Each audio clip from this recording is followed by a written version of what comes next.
Hello and welcome to the Real Health Conversations podcast. I am your host, Holly Jean, and I am recording solo today. Um, this is an episode a little bit different than one we've done before. Today, I'm talking about fasting, but I am talking about fasting for healing and spiritual transformation. So I am just going to dive right into it. Um, People from all walks of life are kind of rediscovering the wisdom of fasting and feasting, the rhythms of the days and the years and all that, all those circadian things. Everything in our life is on a cycle, is cyclical. And fasting is really one of those things, but it's not talked about very much. Fasting is not new. In fact, we have had many, many episodes on this show just discussing fasting. We've discussed fasting for autophagy, fasting for improving insulin sensitivity, specific fasting strategies for women and hormones. Fasting has even gone pretty mainstream because you see it all over the internet in magazines, articles, the news. Fasting is not new. But I also think there is kind of this new trend of just skipping meals as being called fasting now. And in the secular world, intermittent fasting is primarily pursued for health benefits. And those who practice it are more than willing to share their enthusiasm for fasting. Anyone who is fasting or doing a fast, the willing to share with you what their eating window is, how long their longest fast was, how much more energy do they have, whether or not they fit into their skinny jeans. Um, Even if you haven't asked, someone is probably telling you about it. But we know in the Bible it tells us to not boast about our fasting, right? We're supposed to fast and keep that to ourselves and go about our day with joy. We're not supposed to be going around bragging about fasting. So I think what I want to talk about is maybe just like a little bit of a change of perspective. What if we looked at fasting as less of a health challenge and more of a spiritual challenge? Better yet, what if we combine them? What if it could be both? It could be something we do for our health, but it also can be something we do for our spiritual health. Fasting can be a challenge, especially if you're new. Fasting can be hard. I know a lot of people want to just jump right into fasting, especially because it is pretty trendy.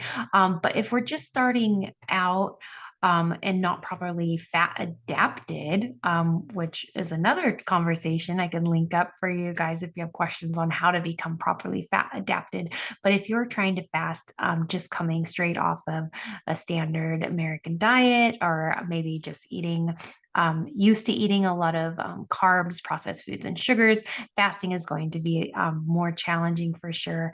And you know what? Honestly, anyone who's ever tried fasting and maybe didn't quite fast as long as they want, or maybe they didn't think it was as successful, they know willpower fails us sometimes. And this is where fasting from a spiritual perspective can really be a game changer in more ways than one.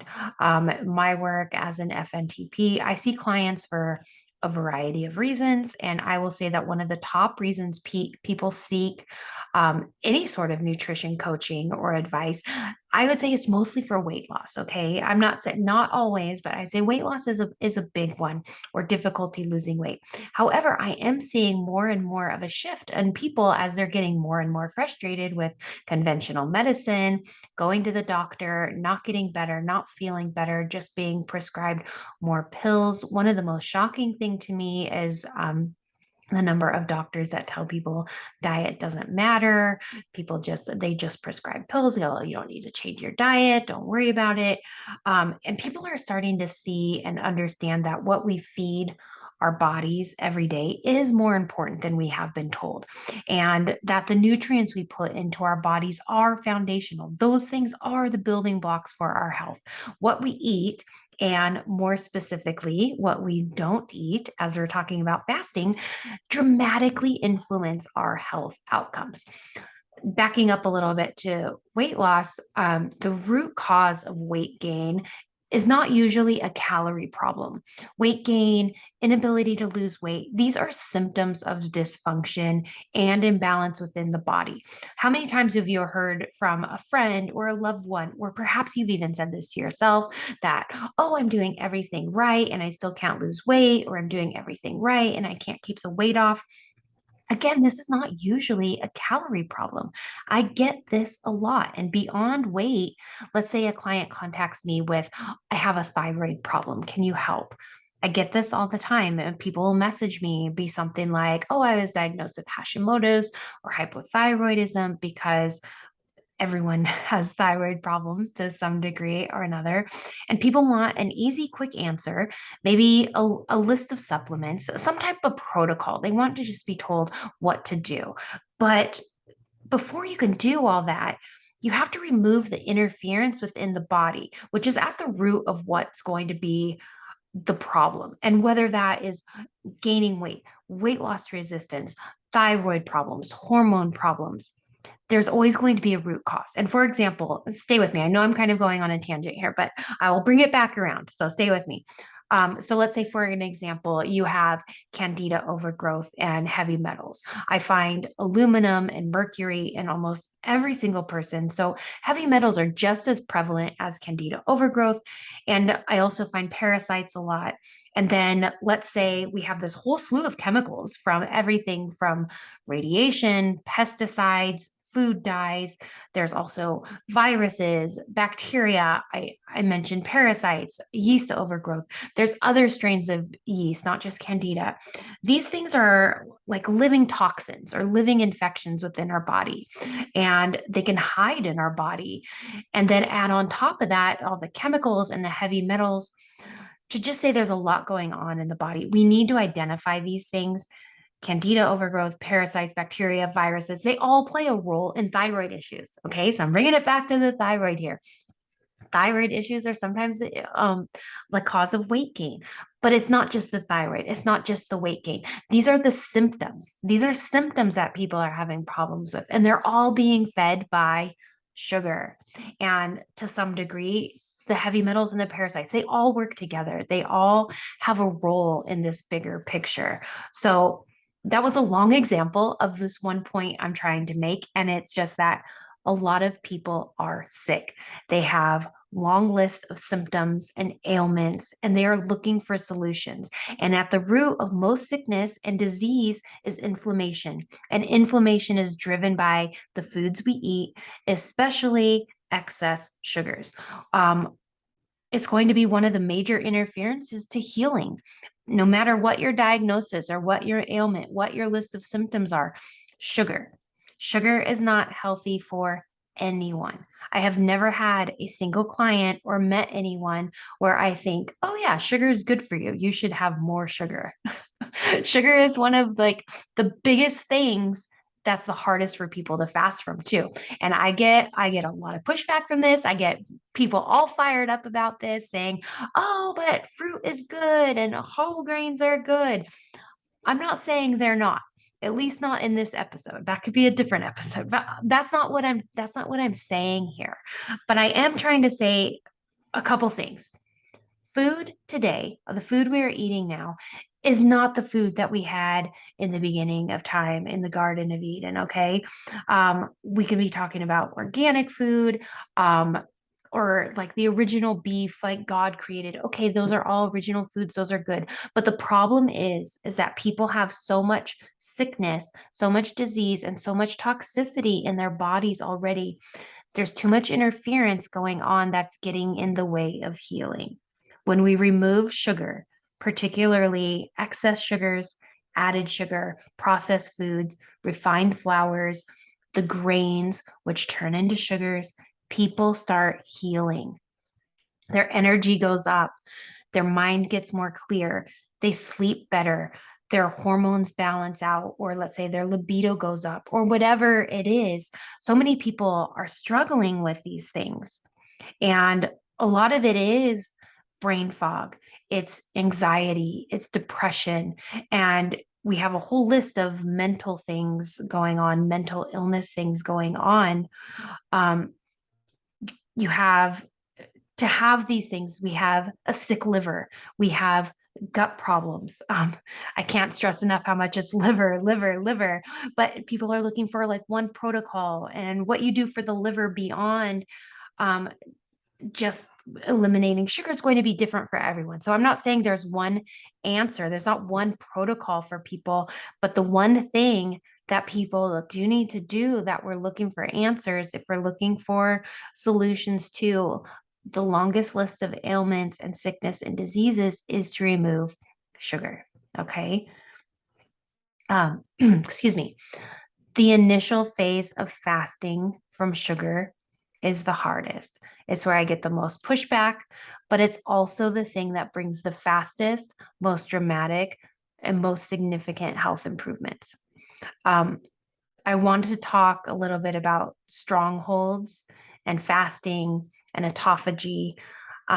Take this conversation a little bit away, but really, I just want to say fasting is a conversation I have with clients all the time. And I'm not talking about just going on a water fast or stopping food completely and just drinking water for 24 hours or 72 hours or whatever it is. I'm talking about fasting from the one thing, sugar, that is known to just drive sickness, inflammation, and disease.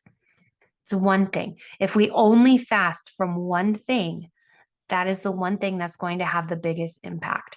Um, in my intake form with clients, there's a question on there that I ask every single person. What is something that you can't give up? Is there any particular food? Is there a food that you cannot give up? And usually it's going to be coffee or sugar.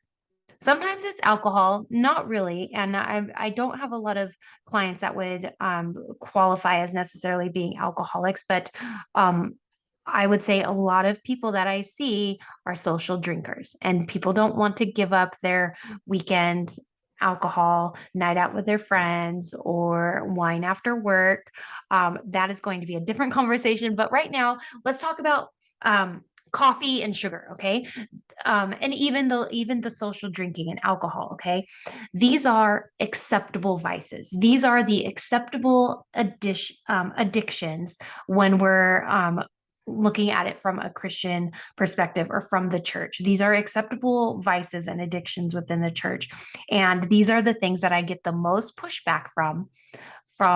It doesn't matter if you're religious or in the church at all. These are the things I get the most pushback from all clients when I suggest cutting them out.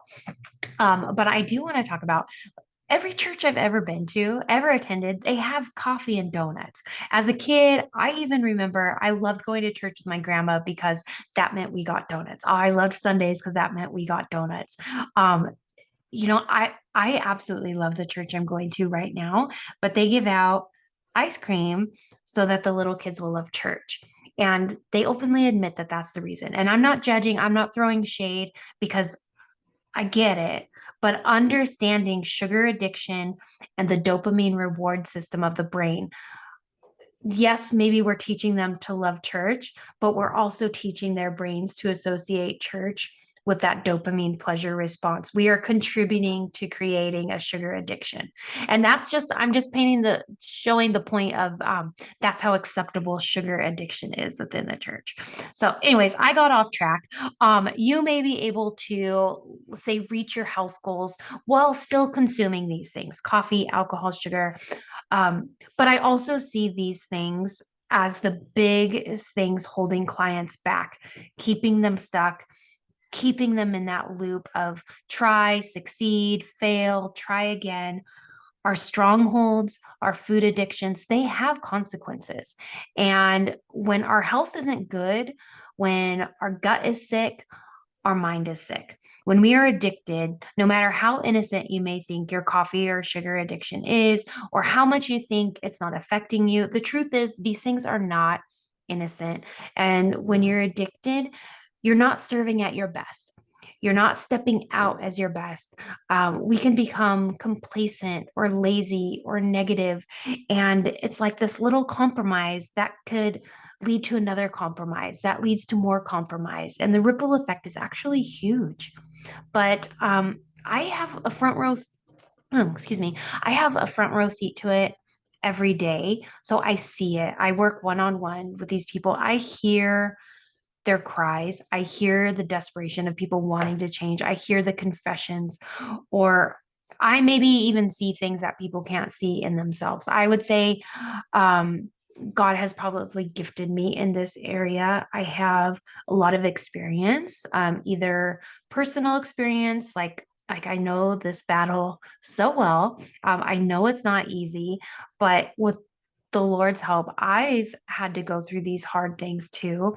And after going through it from a spiritual standpoint, we can more readily accept the gifts of healing that are lasting and long, and not just 3 months of weight loss or something only to put it back on. We know that cycle. But what I'm talking about is experiencing lasting lifestyle change. There's a freedom, a genuine freedom that comes from genuine healing, not just temporary pain relief with medications, or not temporary relief with doing a diet for a little bit only to go back to your old ways. Those don't get to the root of the problem. And I know in this episode, and I mean, in life, like I'm speaking from a Christian worldview, but there are many religions that practice fasting. It doesn't have to be even tied to a religion when we're talking about fasting, but there is an undeniable spiritual connection to fasting. And no matter what you believe in terms of higher powers or not, I think most people can agree that we are spiritual beings. Like we're not just walking clumps of cells, right? Um, and I truly believe that when leveraged properly, fasting can break our over reliance on food. There are lots of reasons people fast. For some, fasting is a form of political protest. Others view fasting as a means of purging their body and achieving good health, as we discussed, that moving the interference. Some people do fasting for fundraising or to promote humanitarian causes. Some people have been fasting for a call for revival in American churches. I've seen that. But there are so many voices saying so many different things. It's not really surprising that there is confusion surrounding the discipline of fasting. And so, what I like about fasting is that it can actually help eliminate some of that confusion, because it can eliminate decisions, right? Let's look at starting small with fasting. Most people don't just start fasting a full day, or do a several day water fast. That's not where most people start. They start small, and fasting can begin with just the act of refraining from food after dinner, or simply eliminating a bedtime snack. That is going to create a different course from the norm. And if someone can consistently refuse a bedtime snack, that habit becomes part of who they are. There is no longer a need for the decision each evening: do I dive into a pint of ice cream or eat a carrot stick? Or the more likely scenario: do I consume all the carrot sticks, remain satisfied, and then consume all the ice cream afterwards? Because sometimes, even if we make the healthier choice for the carrots, we're going for the ice cream afterwards. Oh, the battle, the struggle is real, guys. I know this personally. I know that you know this personally because I hear it from you. And so this is why I'm hosting the 40-day sugar fast this month. It's 6 weeks of an intro to fasting, really. We all need an entry point. And then for the person who is fasting regularly with practice, there is no longer need for a decision, and it's just so much easier to be successful in reaching those goals. But like I said, we all need an entry point to fasting. Let's talk about some of the benefits of fasting. I know we've talked about them sometimes before, but let's just talk about them a little bit here. There are three big ones that I want to talk about today, and it's mental function, it's healing, rejuvenation, it's an increased willpower, and an increase of self-confidence. I'm combining those to make three. It's not four.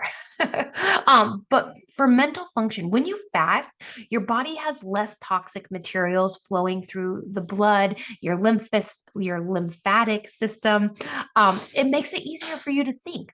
While fasting, the energy you'd normally use to be digesting food is going going to be available for your brain to use. So you're thinking quicker.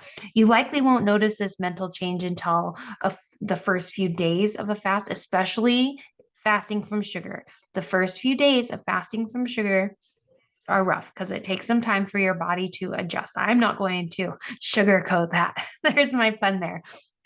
Um, but it does take a few days. You will get to that state of mental clarity. But in the beginning, you might have headaches. There might be some pain points. You might have some body aches.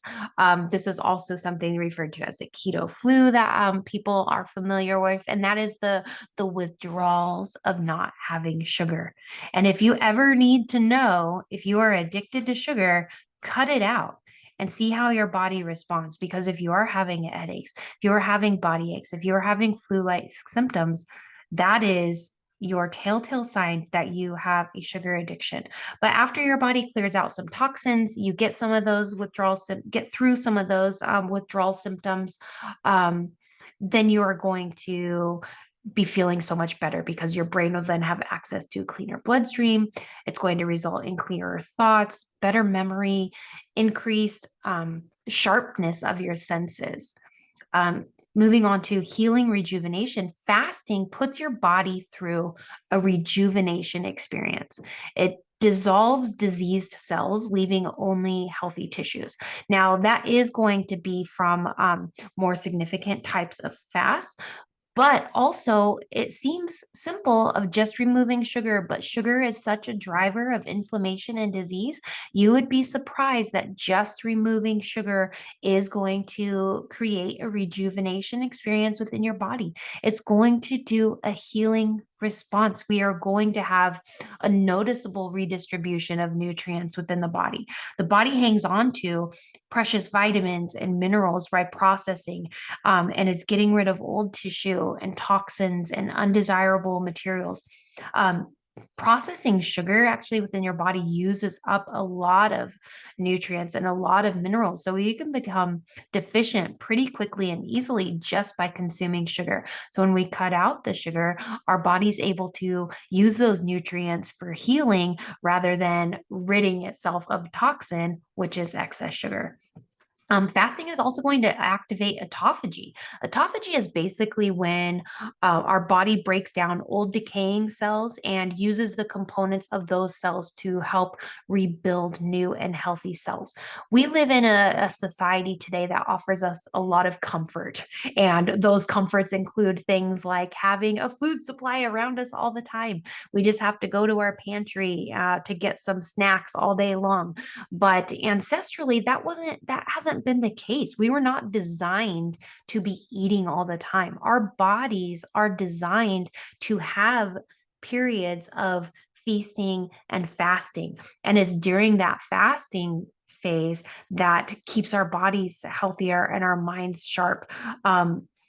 And it's our bodies are unable to access those healing properties and benefits of fasting and autophagy when we're in a constantly fed state. So we need to be in a fasted state for this process to take place. In the Bible, it talks about prayer and fasting as the most powerful ways of healing your body, getting your mind right. Prayer is calibrating your mind and your emotions and your spirit with God. It's calibrating our mind with God's mind, those emotions and our spirits with ones God wants us to have. Think about it like I'm tuning into a radio frequency. I think I heard Dr. Jockers explained it this way one time, and it's just really stuck with me because it paints a good picture. It makes sense. So we're trying to tune into a radio frequency, right? And all we're hearing is static. But now you start to shift the channel until you get a channel that's picking up a really good, really clear radio frequency. That's what fasting does. It's clearing out the static, and we're able to hear a song, a beautiful song, as the station gets clearer, as we fast more and our bodies start healing itself more. And that's really the same thing here that prayer does for us, like prayer, meditation. It helps us recalibrate our minds, our bodies, our mental, emotional, our spiritual states onto a level of health that God intended for us. And when we start to hear from God, amazing things happen in our lives, and we can change our whole energy frequency. And that energy frequency is going to be much more conductive for healing and for repair. So fasting helps to stimulate through the act of deprivation. Fasting helps to stimulate, and it puts us in a state of being uncomfortable. Okay. We've all heard that expression of being uncomfortable. Oh gosh, how does it go? I'm sure I have a Pinterest board with it somewhere, but it's like under motivational quotes, probably on my Pinterest board. But it's something about how like growth happens outside of your comfort zone. So in terms of fasting, that uncomfortableness can help us grow spiritually because we realize how much more dependent we are on God than we are on food, right? We need to be more dependent on God than we are on food. Tuning into that station helps us get in tune with where we need to be putting our priorities, right? Um, let's talk about willpower and self-confidence. So choosing to fast requires mental strength, and it requires the ability to resist short-term gratification to pursue those long-term goals. This is fruits of the spirit. This is a Bible school. This is VBS right here, fruits of the spirit, self-control. So when you choose to participate in a challenge, an exercise challenge, or anything challenging, and you succeed, you're going to experience enormous gratification and this renewed sense of accomplishment. Okay, so like a decade or so ago, the trend in scientific and the journalistic world was telling you that self-esteem was the most important thing for success and happiness. All you needed to do was just feel good about yourself, and it didn't really matter how self-sabotaging your behaviors were, right? But that's kind of shifted in the last decade, maybe. And we're bringing now the to light, like that's just how bogus that is. That's all ego. That self-esteem movement, that's just feeding the ego. And today now we're talking about self-control, or it's more popularly called willpower. Willpower has taken center stage, and it's unlike self-esteem because increased self-control has no drawbacks, guys. Like muscles, your willpower is going to increase when you exercise it. So if you don't get regular and intensive fitness, your self-control muscles become flabby. Sorry, that was a bad analogy, but let's say the opposite of willpower is addiction, the complete loss of self-control. And today, as human beings, we are more addicted than we've ever been in the history of our species. Our addiction is a distraction. It's another reflection of just how lacking we are in self-control. And we are really just quite literally being pulled in 1,000 different directions every day. And the internet provides that. The internet provides just like these blunting and powerful blows to our brain, which um, we're just not ready for. There are a number of ways to increase our willpower. So, and that's going to help determine the direction of our life. Um, we I It has to go without being ignored. One method um, for increasing our willpower and exercising self-control is the practice of regular fasting from food and from drinks like caloric drinks. Okay, fasting in its very nature is going to be putting off the physical in order to tap into higher realms of meaning. We have destructive addictions, as we've already touched on: sugar, coffee. We have other sabotaging behaviors that demonstrate the opposite of willpower, and they slowly deteriorate the quality of our lives. Um, let's talk about neurochemically fasting increases levels of catecholamines. I feel like I never say that word right. I'm probably still not saying it right, but for example, let's talk about such as dopamine. Okay, dopamine is going to elevate our happiness, our confidence, and it's going to reduce anxiety. But even simpler than that, without self-control, it's really difficult to have confidence, because if you are constantly self-sabotaging, um, rather than experiencing confidence, you are going to experience internal conflict. Um, I was listening to a podcast the other day. Oh, it was oh gosh. I'm drawing a blank right now. I'll link it. Oh, Lewis House. Oh, School of Greatness. That was it. He had someone on, the author who has bright line eating, and she had this part in the podcast where she was talking about um, how detrimental cheat days are to to our willpower. She is talking about how if we decide, let's just take this sugar, like fasting from sugar, for example. If we tell ourselves we are not going to eat sugar for 40 days, okay, but we make the exception that I will have cheat days on Sundays. Sundays are my cheat days, but otherwise for 40 days, I'm not having sugar. And when you have that cheat day, you are telling your brain that you don't keep promises to yourself. You are telling your brain that, yes, you say you're going to do something, but you don't follow through with it. And so as you have those cheat days are going to consume or consist of like sugar or refined or processed foods, all those things that light up our brain in the that dopamine response, that excite our brain, light it up on those scans. We've seen those. Every time we do that, our brain is saying, yes, we got the hit. Because when we cut that stuff out, the addicted brain, whether it's addicted to drugs and alcohol or addicted to sugar and caffeine, the addicted brain shows up the same. That brain, it just wants that hit. So every time we give it that hit, we're reinforcing the fact um, that we don't have willpower.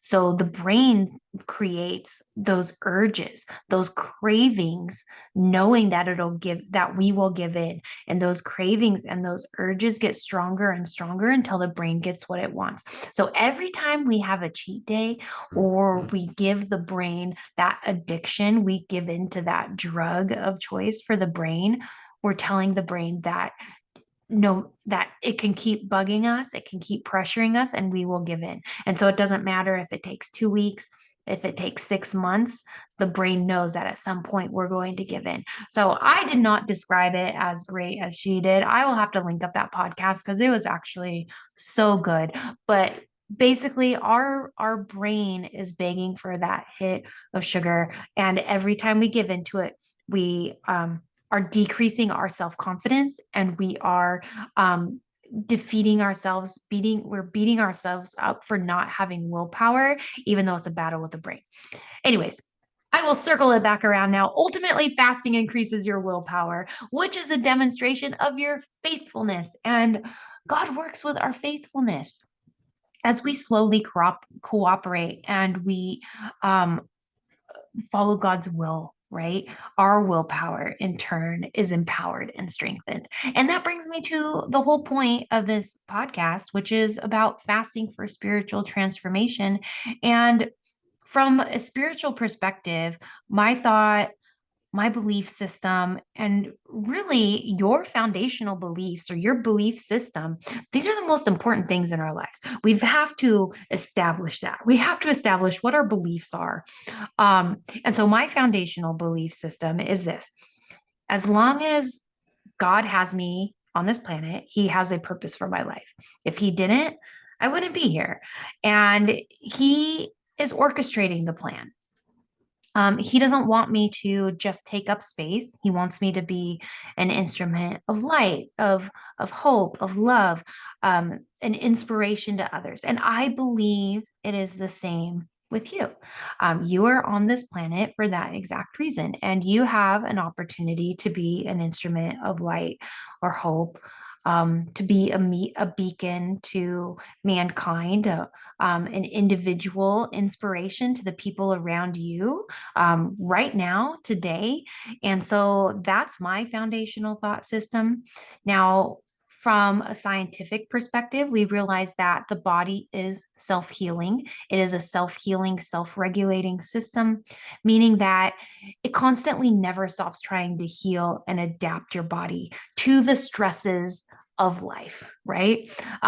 We don't have to think about the healing process for our bodies to do this. It's constantly doing everything it can to heal, to regenerate, to kill off bad cells, to help regenerate new healthy cells. All we have to do is just do our best to understand the laws of nature and then apply those to help give our body the opportunity. We have to remove the interferences to give our body the opportunities to heal and repair. So I know I've already mentioned it earlier in this episode, and you may have heard it in another episode, but you've heard me talking about my 6-week fall sugar fast. It is a sugar fast, but it is spiritually based. And it is starting next week on September 19th. And maybe you're wondering if you should participate. Maybe you've been thinking, well, I could stand to lose a few pounds, but that's the wrong answer. That's not, I know I started this episode talking about weight loss, but that was for another reason. That's not the point of this sugar fast. If you are going to fast and pray effectively, you need to have a better motive, right? And there are many good reasons to fast and pray. And the first one, I will just say, first of all, Jesus told us to fast. He didn't say if you fast, he said when you fast. And I want to share something, and this has just been kind of like heavy on my heart for a few months. I've been wanting to do a group program like the sugar fast. And this episode was not a purpose for plugging this program. It just happens to be timed right with the topic of this episode. But I want to just share a couple points, and I want to get these points across. Just about every conversation I have with people, clients, friends, family, strangers, everyone has the idea or an idea of what they need to do to be healthy. I think most people understand that we need to eat well, meaning we need to eat mostly whole foods, minimize processed foods, minimize fast foods. They know we need to exercise. They know we need to get good quality sleep and rest and drink lots of water.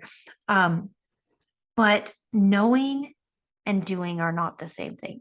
We can know and not do. Fasting from sugar is the number one catalyst I see to people being able to make the shift from knowing to doing. Okay. Sugar keeps us stuck. It makes it very difficult for us to make changes or to stick to changes because it messes with our brains. It messes with our willpower and it messes with those addiction habits that I've talked about. And also, the reason I hear time and time again for people not being able to start a program, let's talk about excuses, whether it's to start a program, work with a coach, whether it's with me or not, but just to make any kind of a commitment to starting to make health changes. I hear so many times, it's not a good time. It's just not a right time for me. Oh, I have this coming up. I have this coming up. Friends, there will never be a good time.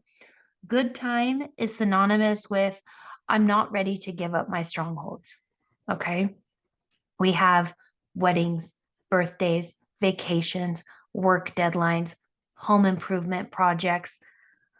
These are life. This is what life is. If you cannot live a healthy lifestyle while at the same time enjoying your life, what's the point, right? You are essentially telling yourself that you cannot enjoy life if you are simultaneously getting healthy and leading a life of abundant health. Okay. You can experience the fullness of life and full vitality and health. They're not mutually exclusive, right? Fasting as a first step can help you see, um, it can help you see that. And it can be the first step towards experiencing this truth that you can have both and that there's not a perfect time. There's never going to be the right time. The right time is right now. It's always, right now is always the right time to choose to take better care of your health. And as I said earlier, change happens outside of our comfort zone, right? Remember the Pinterest board? And I know it sounds cliche, and it is cliche because we all have it on our Pinterest board, but it's true. And another cliche statement I see floating around, it has to do with like, if you want different results, you have to do something different than you've always done, right? If you haven't tried fasting before, and you haven't achieved, wait, yeah, if you haven't tried fasting before and you have not achieved or maintained the results you're looking for, then I really invite you to try this fast with me.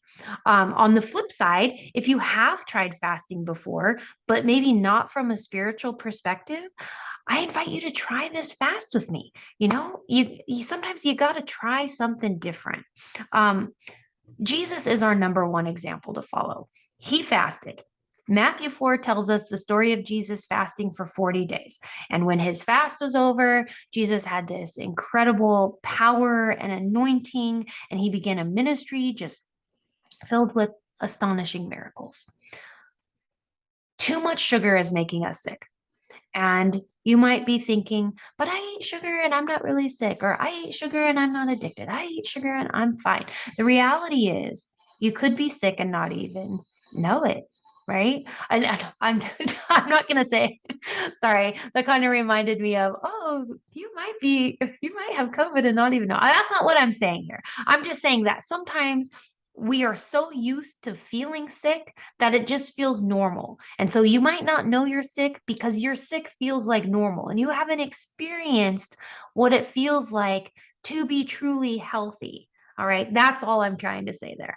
I'm not trying to make up fake things, but too much sugar can also lead to health issues, and these are things that are linked to too much sugar in our diet that people might just think is the cause of something else or the source of something else or just part of the way it feels. Like one of the things I hate is when people say aging when they have symptoms and they go, oh, it's just because I'm getting older or I'm at that age. No, no, we aren't designed to hurt. We aren't designed to be getting sicker and sicker, right? Our bodies are designed to heal.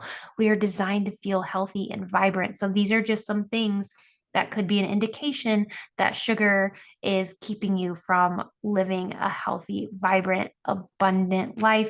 And that's going to be low energy, digestive issues, such as chronic diarrhea, constipation, gas, bloating. I can't even tell you how many people think gas and bloating is normal. It is not. Chronic pain. I know I touched on weight gain, but poor sleep, mood swings, anxiety, depression, diabetes, acne, hormonal imbalances, just feeling like a lack of motivation, cancer, heart disease, all the big killers. Sugar is at the root, guys. Um, in many Christian churches today, fasting has become a lost discipline, one that is rarely, if ever, even discussed or practiced. And I think this is a huge disservice because fasting brings us closer to God. Fasting helps you find God's purpose and direction for your life. Um, God reveals Himself, and when you're fasting, you're focused in a way to hear Him with more clarity. And in my prayer for everyone, whether fasting alone or with me during the sugar fast, is is that you know God's will for your life. Um, Fasting breaks the yoke of addictions and temptations, burdens, bondages, bad habits. Um, Isaiah 58:6, it says that fasting is the tool God uses to break seemingly unbreakable bondages. Sugar addiction is real. Um, it's been proven to be more addictive than certain drugs. And I don't want to just keep beating this sugar horse, God. I mean, guys, this 40-day sugar fast is designed with freedom in mind, not restriction, not deprivation, but freedom.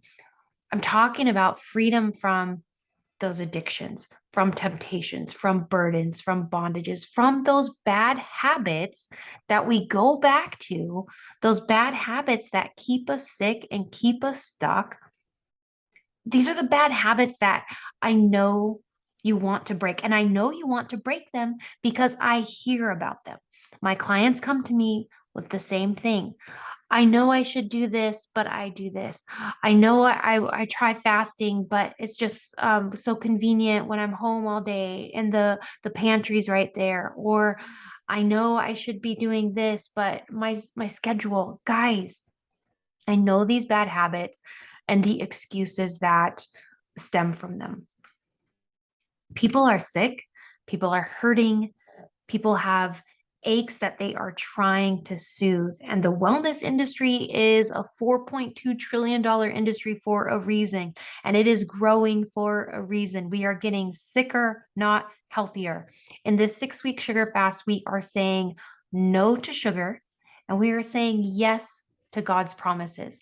And God's promises are yes and amen.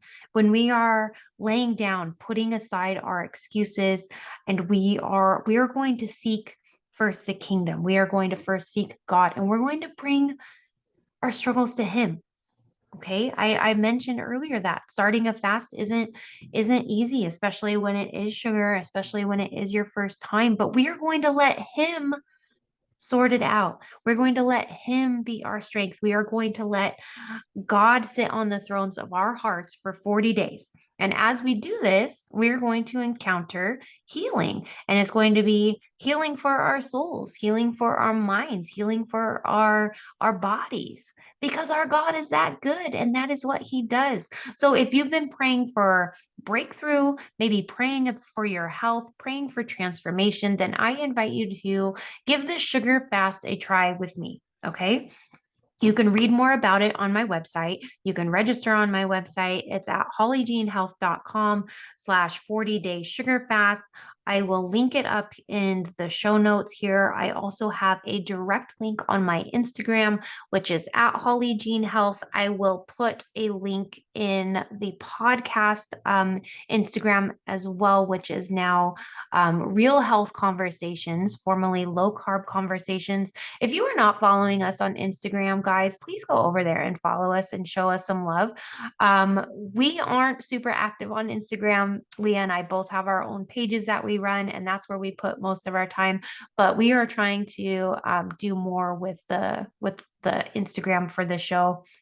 And it really helps when we have followers and we can hear from you and engage with you guys. So anyways, I will link up my sugar fast in both my Instagram page, the show Instagram page, and in these show notes. On this 40-day journey, you're going to learn how to stop fixating on food and other things that we use to fill the voids in our life instead of focusing on Christ. And anyone who runs to sugar for comfort or reward, who eats mindlessly or out of boredom, or who feels physically or spiritually lethargic. Perhaps you struggle with self-control. We talked about self-control. We are going to address that here. We are going to discover not only freedom from our cravings, but an entirely new appetite for all the good things that God has for us. So sugar is everywhere, but so is God. And we have lost sight of him because food has taken place as the master of our days, but not anymore. I hope you will join me on the sugar fast. I hope this episode has been helpful for you and maybe given you a new perspective on fasting and how fasting can go beyond just a trendy buzzword in the diet space, in the keto space, but it actually, at its core, is for spiritual benefits and for spiritual transformation. So that is the end of today's episode. Our theme music is created by Andrew Bowden, and production services are by Kevin Kennedy Spain of Disco Light Media. Thank you so much for listening and have a great week, everybody.